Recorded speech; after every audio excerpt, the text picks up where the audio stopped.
and welcome. All right, welcome back to the Daily 90. That's right, and today we're going to be talking about technology, if I'm not mistaken, Tommy. Yes, Can you read technology is amazing, and so are your kids. Yes, good. And how your kids? Oh, I can't see this. Okay, Sorry, you let have me to read take this one. over. All right, how your amazing kids use amazing technology may amaze you, but technology can also be harmful. And do you know how kids use technology today, and how do you talk to them about online pornography? Right. And how do you start the conversation?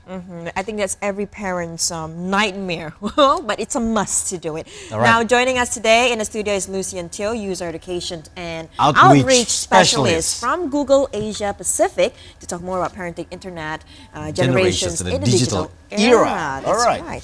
Good morning. Good morning. So, Lucian, what do you think about this issue? How harmful internet can be for kids?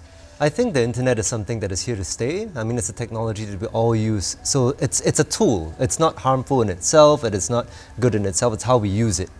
You know, and when we bring technology into the family, as parents, we have, I think, the responsibility to lead them the right way and to teach them how technology can be used for so much good and how to avoid the bad things. But is it important to introduce technology to your children, and from how old to how old? Yeah, exactly. I mean, there's no set age. It depends from family to family. I mean, some introduce them slightly earlier, but what we're talking about is probably parents should be more involved in the introduction of technology and the internet to children, as opposed to just letting them kind of run on their own. And how do you see the parents these days in regards of, doing a good way for with internet, for example? So, I mean, we've seen many great parents who like watch YouTube videos with their kids, you know, and then they go through things like, and they actually actively source out stuff for their children to watch and their children to learn. So even at home, my wife watches some amazing YouTube videos that do things like experiments with chemicals and all that, and she says that some things are safe, let's bring it home, and then the children try it out on the kitchen table, make a mess, clean up, you know, but they learn a lot. So it's important for the parents to actually know and research first what is going to be shown to the children, instead of just letting the children watch it all together. Yeah. But parents these days, how do they actually deal with it? Because, we're all working parents, we don't have enough time, and when we do, we don't really opt for using the internet. And right? they're aware enough to use this easily, right? Yes, and sometimes they steal it from your hand as well. I think when we have children, it's good to set boundaries early. So I wouldn't advocate like just passing them a device and going like, you go crazy, do whatever you want. Okay. But you can set things like let's start with maybe when they're very young, you can show them, but don't let them control it. Okay. Oh, okay. And then slowly as they grow older, you give them a bit more freedom, rather than at the very start they control everything and they get to use it. So it's a matter of age appropriateness. Is there any certain things that we could do actually to prevent, for example, in your applications or in your gadget, for example, to put, like to set up some... To protect to safeguard or safe lock. So on Google search, like to prevent maybe the worst kind of results from coming up, you can turn on safe search. It's in the Safe settings. search. All right. Yeah.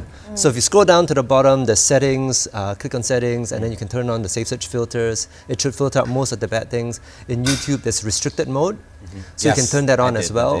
I mean, it's not 100%. It does weed out most of the stuff. Yeah. But I always advocate the parents, when your children use technology, to be with them. Be with them, so right? not leave them alone, yeah?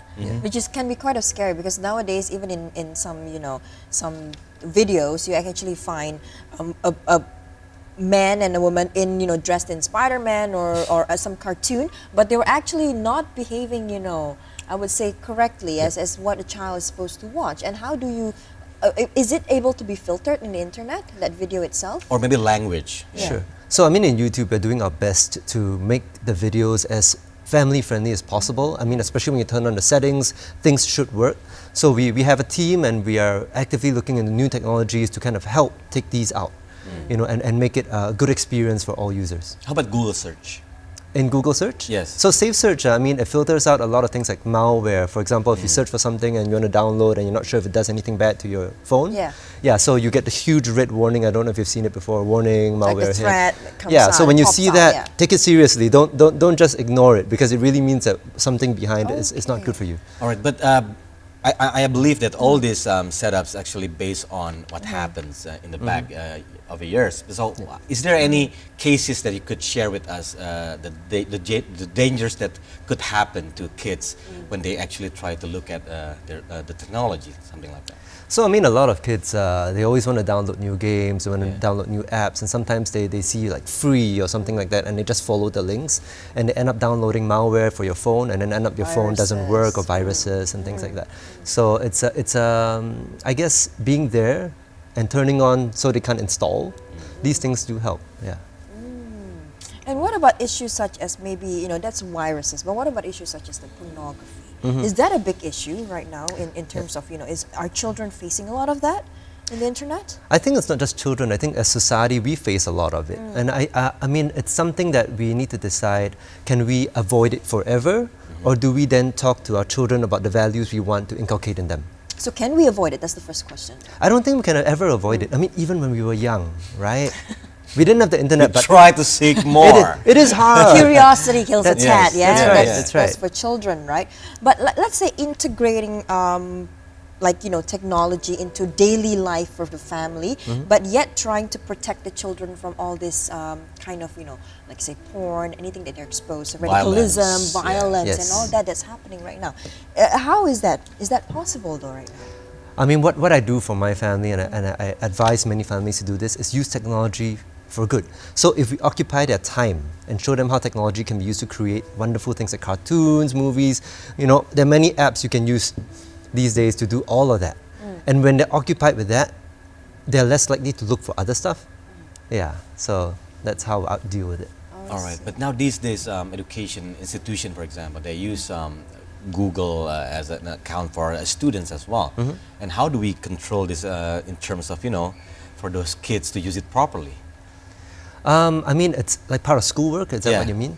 So part of schoolwork, I think everybody needs to learn how to use technology. I think we would be handicapping them if we didn't allow them to learn, right? So we can teach them, we can get them to be involved in, let's say, societies or religious organizations that we feel is part of our family values, and then get them to use technology there. Like how do you use, like create a newsletter for your pet society or something like that, you know, and we always lead them towards how to use technology for good. When we do encounter like pornography, encounter hate speech and all that, it's a great time for parents to jump in and talk about the issue, as opposed to pretending it doesn't exist. We come in and say, these things are out there in the world, and because I want to teach you the right values, how to deal with them. You know, I think that's a great conversation every parent should have with the child. So we have to actually communicate with them actively towards any kind of issues that that may be applied in. So not take in the this digital era. exposure away from them completely, but just, you know, let them understand. Let's say for children who are in a younger age, like you say 3, 4, now a lot of parents are exposing them for the internet and technology as well. Do you think it's wise though, or is it okay to wait for a bit longer until they're about, you know, proper age? I know you mentioned there's no certain age, but is there any limitation for that though? I mean, from a personal point of view, I think that when they're 3 or 4, this is when I show them, but I don't let them control. So I could show them pictures of, oh, this is your grandparents, this is what they do, and I went to the zoo, remember the last time, but I won't even let them switch because I want to give them that at a later age when they can control, when they know what they're doing.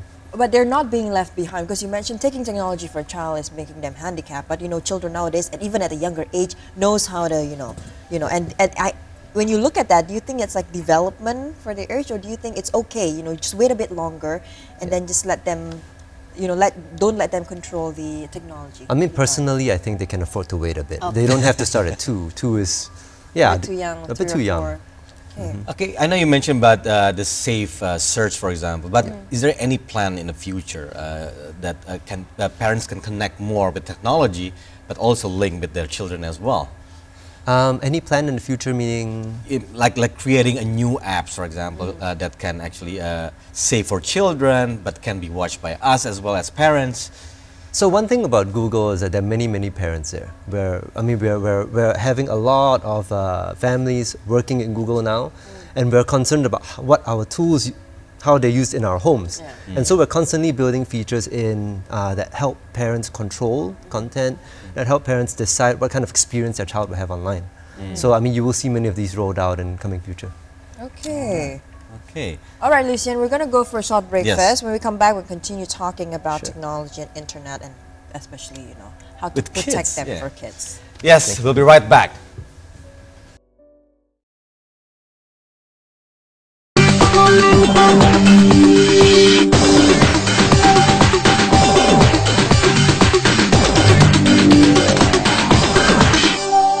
Here. All right, now if you see the penetration here in Indonesia, how do you see it, especially for kids, in terms of internet penetration? I mean, I see many kids with mobile devices. I think this is prevalent throughout most of Asia. We see kids holding them, and they're getting younger, and they're holding, and they're watching videos, or they're playing games on them. Yeah, so I mean, But that's the comparing case. Indonesia to any other Asian countries, Countries. which are some of them are quite developed, how do you see the comparison though? I think it's quite similar. It's not very different. Indonesia is mostly mobile and not so much laptops. I think that's the difference. Okay. Yeah. And how about social media these days as well? Because many kids are exposed to social media as well. So how do you see it so far in Indonesia? I think we need to understand that the ability to post something online is a very powerful tool. Yeah. I mean, you as journalists remember the old days where the printing press and then you had the television stations, only those people could talk to the masses. And now everybody who posts is able to. And I think we need to respect that power, and then we need to teach children that when you post something, it is powerful. Let's do it for something good. Let's not be so frivolous about what we post, and be careful about what information we put out there, because when you put it out there, the whole world sees it. So still encouraging children to be able to, speak their mind, Yes. express, freedom of speech, basically. Mm-hmm. But also teaching, how can you teach them though when they open social media? Sometimes it's not filtered as much as we'd Yes. like it to be, and then there's a lot of harmful words, there's a lot of, political Yep. and how do you tell Or them hate speech, or yeah. hate speech, Yeah. exactly, and they're so exposed to that. So it's not only pornography, but it's also social media. But yet, in a way, we should encourage them to give to able express Yes. and voice out themselves. But how do you tell them that? I think sometimes we get blindsided. We think technology is the thing that we're looking at, but we're actually looking at the issues behind it. So it's always good to talk about the issues. When you see hate speech and then you talk to your child about hate speech occurs with or without technology. Right? When they go to school, somebody says something mean to somebody else. Is that right or wrong? What that do we is do? already hate speech. And then we bring that to technology and social media, and we say that you shouldn't behave like that because we don't do that in real life either. Yeah. So Because this just happened like a couple months ago with a 15-year-old boy who just expressed how he feels about somebody important in the country, and suddenly after a couple of days or weeks, he got approached by these guys and kidnapped him, and I tried to confront him. dear, yeah. So it happens like that in Indonesia. So how do we actually try to tell them that don't actually open your statement there, or just try to avoid the social I mean, media are for they quite some young time? enough to be able to, filter bad or right or wrong, and all that? And sometimes, even though you mentioned that we need to be constantly with our children Yeah. as they're Yeah. playing technology, but sometimes we were not, and they're able to do it on themselves, especially children maybe above the age of 13, let's say 14, 15. Are more responsible, Yeah. actually. Yeah, I mean, when they're older, they can boil down the issues. Sometimes it's good to just get them to summarize, right? What is the topic you see? What are the things that trouble you? And then we can talk about it at night when I come home. So at least they learn how to formulate their thoughts, and then they learn how to articulate like what troubles them or what makes them feel strongly about this issue. That's a good idea. Yeah. So we have to be more connected with them as We well. do. So they don't need to express it all the time towards social media. That's right, that's Yes. right. But like, I know you mentioned earlier, like off air, like it's more important to gain more dynamic conversation with your kids Yes. rather than just blaming on technology. So, but is it actually occur in other countries as well outside Indonesia, this type of issue? This issue is prevalent everywhere. I mean, what we are seeing is, I think parents sometimes we go like, we're very tired. Is there something that I can give you, and then you just don't bother me for 2 hours? Exactly. We That go is home and just wanna so sleep. True. Right? Yes. Yes, something like that. Yeah. I mean, I feel the same as every other parent, but at the same time, I remember I signed up for this, right? I mean, I signed up to be a parent. I signed up to be a parent, So I have to do and this my is part of the duty. job, and this is part of bringing them up. And then I find joy in it. I find joy when they learn something new. I find joy when we talk about something deep. Not just about, oh, how was your day homework? Okay, that's it. If we talk about something deep, there's a real meaningful connection, and I hope that lasts the whole lifetime. problem about educating the parents itself to be able to Exactly. communicate more with the children, because parents, like we mentioned just now, are tired, and it's so hard to bring yourself, to be acting as someone that is happy and enthusiastic about teaching them. I mean, we possibly need to look at kind of a larger picture as working parents. How do we balance work, home, and then our own time? What gives, right? Yeah. Yeah, I mean, these are priorities that we need to make as a society. Are there any applications or anything that Google probably has to be able to, Strictly committed for kids. Right? to be able to educate their parents, like a tutorial. to actually integrate these things into your daily life so that you can communicate like this with your children. Is there anything like We don't have anything that pointers comprehensive. or? Yeah, but we do have the Google Safety Center. So it's google.com/safety center.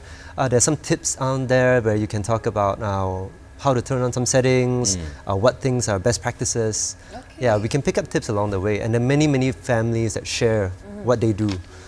If you have seen, some families have a contract they get their children to agree to before giving them their first mobile phone. Wow, never thought about Contract. that. It's just these are the rules. Just Okay. Do you agree to them before I give you your mobile phone? And then Wow, they go like, I agree. And then meaning like, parents get to check on who sends you messages. You're not going to object to that, and things like that. Oh, through the internet or just through black and white paper Black and white between the paper, parent and between the children? parent and child. I see. Okay. Would and you do that? I would do that. Everything is about legality. That's here and- interesting, basically. Yeah, Right. yeah, yeah, And yeah. where do you find such thing going on? In which country? So Have I they mean, actually done if you the US has many parents who've done it. Singapore, there were a few. You kind of craft this up for your own family based on what you believe in, right? Like Do you do that? Do I do that? So my children know my rules very well. They know that we have a charging station in the living room. No devices are brought to their rooms ever. Good. Wow, that's good. Actually, it's better like that because radiation and all that is not good. That's what I tell my son. All right. What do we see? Oh, okay. That is you, right? Are you giving a tutorial here Yeah. or Yeah, we had an event yesterday. We met up with some parents and we talked about some tips and tricks on what parents can do. Wow. Alright. And what are some of the things that you shared here with the parents? Though? So we Perhaps you shared can tell about us a bit about the importance of having a conversation with your child okay, about technology. communication, huh? That's And right. then? Yeah, but I believe since it's a global issue as well, I think the problem is not with our kids. It's about us. It's about parents, basically. Parents. I hate to break it to us, but I think we need to do a better job of parenting. Which is right. Which is right. I'm glad. Which is true because parents are so obsessed with their technologies as well. But the Yes. thing is, parents can't live without their technology, without their devices Or at all. we're not good in technology as well. We're just too busy for work, but That's no- true. no- We no don't connection know with technology. What are the ethics of technology? Perhaps you can share a little bit. Are there certain regulations that we as adults need to follow in order to use technology? Not especially just gaming children, industry is not huge just as well, children, right? yeah. I mean, I don't know about regulations, but I do know that we need to be more active in exploring what they use. So I know many parents tell me that it took me so long to learn Facebook. I'm not going to learn the next thing the kids jump into because it's just too difficult. But anytime when we think that way, then the child kind of goes on without us, That's true. right? But Parents get we left need to at behind. least know, or we get a fellow parent who's actually figured out how this thing works to teach us, tell us. So I mean, I'm in favor of gathering parents together and sharing best tips. What works in your family might work in my family, and then we exchange and we get better at this. So parents need to be smarter and more developed than their children because children is going to beat them one day. Yes, they're fast. And they should. That they're It's fast their and era. they're so smart. Yeah. Sometimes my son at the age of 4 knows what to do, in terms of using my phone compared to me, and I go, what? How did you get that? How do you know that? That's freaky. And then it just comes to show that they're able to know, a lot more than us. And Yes. and the thing is, are we able to beat them in that? Considering how the generation is moving so fast, Yeah. and then the era is moving so fast as well. Are we able to do that? I think first of all, it's not a competition to see who's better, right? Who's a faster learner? Learner, yeah. But the main thing is when we're excited about, like when they come with something new, we shouldn't go like, why did you do that? Or we should be excited that they figured something out because it is an amazing thing to discover how to do something. So like for my son, 9 years old, he figured out how to make his messages big and small, fireworks and everything. And I was like, how on earth did you do that? I didn't know that was built in. And then I realized he's been reading up on all the tips, the help pages and everything. And I wanted to encourage him, continue reading, but let me know what new things you find. So be willing to learn from them as well. Don't just think that it has to be one way and I only the things I teach you, you should do, things I don't teach you, you shouldn't. Yeah, so be engaged in a two-way conversation. And Also games, for Yeah. example, there are lots of games that are connected with horror or killing, thriller, violence, yes. But they're really like very related to these kids as well. And I just recognized this game from my son, and I just asked him, "How did you get that?" Or from my friend in school. And basically, they actually play that kind of game. And before I try to judge the game more, I try to Google it and try to find out about the game. And basically, it's not that dangerous. But of course, there's a thriller, there's a like a horror in it. But it's like a dark side of Disney, for example. Okay. Yeah. But how do we know that is it dangerous or not? It's very Is it important. safe for your children? So, I mean, there are good websites like Common Sense Media. Common Sense Media. Yeah, actually has a list of like, they do movie reviews, game reviews, book reviews, and these are done by parents for Alright. children. So they tell you like, Okay. oh, this one has violent themes or themes that are not appropriate for a certain age. So it gives you a very quick starter, like, should I watch this movie with my child? Should I bring them to this? Or should I buy this book? Yeah, it helps a lot. Is it important for a lot of websites to actually put, to actually place like maybe, this is only safe for this certain age and not? Is it important for that? Because a lot of the games do not have that, right? Games. Yeah, but some they have like from the console they okay. have it. Yep. But in the apps I don't know. In the App Store, you can actually turn on parental controls. Parental control. So Yeah. it filter automatically. And for then you. it tells you like what age do you want Oh, so to there's show. such a Yeah, thing. From the Google Okay. Play, yeah. on Google Play. Yes. Okay, we can try that because I didn't know which one.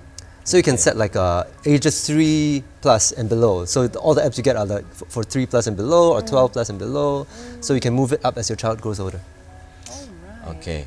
And now I know I read some of rules or regulation about kids or age that can actually have their own gadgets. And I saw like 13 years of age. But I don't know, what do you think about it?